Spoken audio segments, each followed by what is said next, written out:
सर्व कल्याणकारी संस्था द्वारा पूर्व सैनिक लीग सुजानपुर के सहयोग से सेना दिवस समारोह 15 जनवरी को प्रातः 10 बजे ऐतिहासिक चौगान में पूरे सम्मान और गरिमा के साथ आयोजित किया जाएगा। इस विशेष आयोजन की रूपरेखा तैयार करने के लिए आज पूर्व विधायक और सर्व कल्याणकारी संस्था के संस्थापक राजेंद्र राणा ने पटलांदर स्थित अपने आवास पर पूर्व सैनिकों और संस्था के सहयोगियों के साथ बैठक की। राजेंद्र राणा ने कहा कि 15 जनवरी का दिन भारतीय सैन्य इतिहास और राष्ट्र सेवा के प्रति समर्पण का प्रतीक है। इस दिन को हम भारतीय सेना दिवस के रूप में मनाते हैं और उन वीर जवानों को नमन करते हैं जिन्होंने राष्ट्र की रक्षा के लिए अपना सर्वोच्च बलिदान दिया।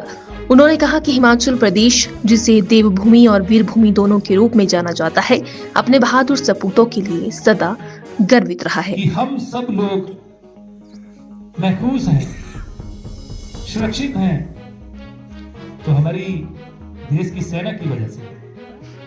देश का जांबाज हमारा नौजवान सैनिक जब सरहद पर होता है, तूफान आए, गोला बारूद आए, आंधी आए, तो कभी वो बॉर्डर को छोड़कर ही भाग जाता है, क्योंकि वो जानता है कि मेरी मातृभूमि है, मैं उसकी रक्षा के लिए खड़ा हूं। देशभक्ति का जज्बा पूरी दुनिया में, आज अगर बात करें तो पूरी दुनिया में भारतीय सेना का नाम प्रथम नाम पर लिया जाता है। सबसे जांबाज, सबसे मजबूत सेना है तो भारतवर्ष की। भारतवर्ष धीरे धीरे मजबूत हुआ है। आज सबसे बड़ी दुनिया में पहली 5 ताकतों में उभर कर आया है। आज कोई भी देश अगर बात करता है, कोई झगड़े की बात आती है, कोई समझौते की बात आती है, तो हिंदुस्तान के प्रधानमंत्री नरेंद्र मोदी जी को याद किया जाता है। इस देश का नेतृत्व मजबूत है, वो देश मजबूत होता है, उस देश के लोग भी सुरक्षित होते हैं। जिस देश का नेतृत्व कमजोर होता है, वो देश भी कमजोर हो जाता है। ये ठीक कहा इन्होंने कि अटल बिहारी वाजपेयी जी जब देश के प्रधानमंत्री बने तो देश के सैनिकों का सम्मान होना शुरू हुआ। उससे पहले क्या होता था, उस पर चर्चा हो गई। 2002 का 30 जून का दिन था जब इस संस्था का पहला कार्यक्रम सुजानपुर के चिल्ड्रन पार्क में हुआ था। पंजाब केसरी के प्रधान संपादक श्री विजय चोपड़ा जी और प्रेम कुमार धूमल जी इस कार्यक्रम में आए, और जो कारगिल में शहीद हुए थे उनके परिवारों को सम्मानित किया गया। आपको याद होगा कि 2011 के नवंबर महीने में सुजानपुर के ऐतिहासिक चौगान में 2365 सेना में जो सेवा दे रहे थे कार्यरत सैनिक, उनके परिवारों को सम्मानित किया गया।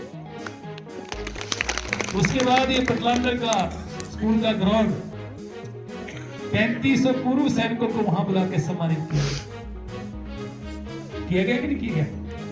कितने लोग हैं यहाँ पर बैठे जो सम्मानित हुए थे उस समय?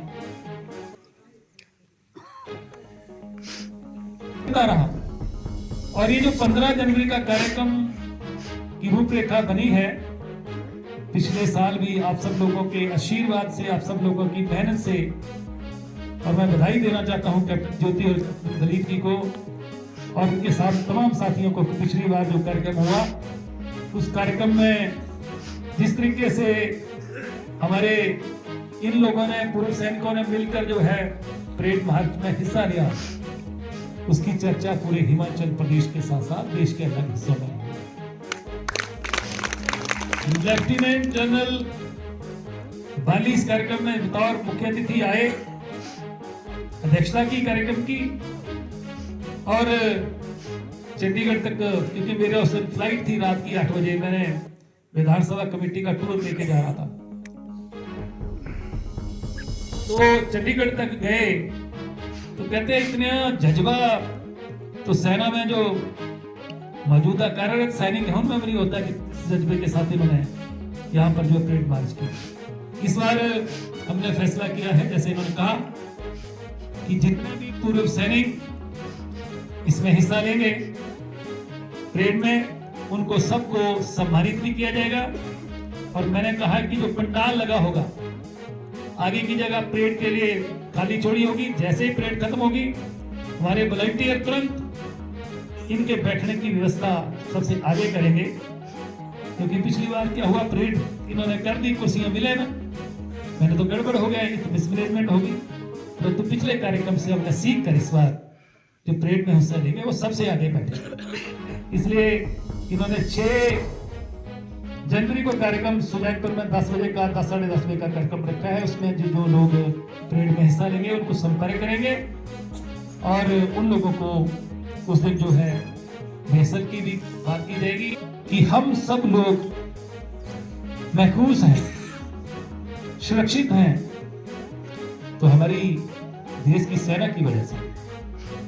देश का जाबाज हमारा नौजवान सैनिक जब सरहद पर होता है, तूफान आए, गोला बारूद आए, आंधी आए, तो कभी वो बॉर्डर को छोड़ कर नहीं भाग जाता है, क्योंकि वो जानता है कि मेरी मातृभूमि है, मैं उसकी रक्षा के लिए खड़ा हूं। देशभक्ति का जज्बा पूरी दुनिया में, आज अगर बात करें तो पूरी दुनिया में भारतीय सेना का नाम प्रथम नाम पर लिया जाता है। सबसे जाबाज,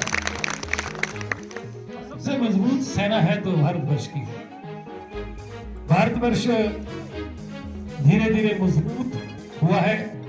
आज सबसे बड़ी दुनिया में पहली 5 ताकतों में उभर कर आया है। आज कोई भी देश अगर बात करता है, कोई झगड़े की बात आती है, कोई समझौते की बात आती है, तो हिंदुस्तान के प्रधानमंत्री नरेंद्र मोदी जी को याद किया जाता है।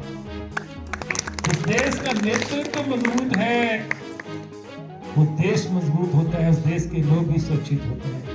जिस देश का नेतृत्व कमजोर होता है वो देश भी कमजोर होता है।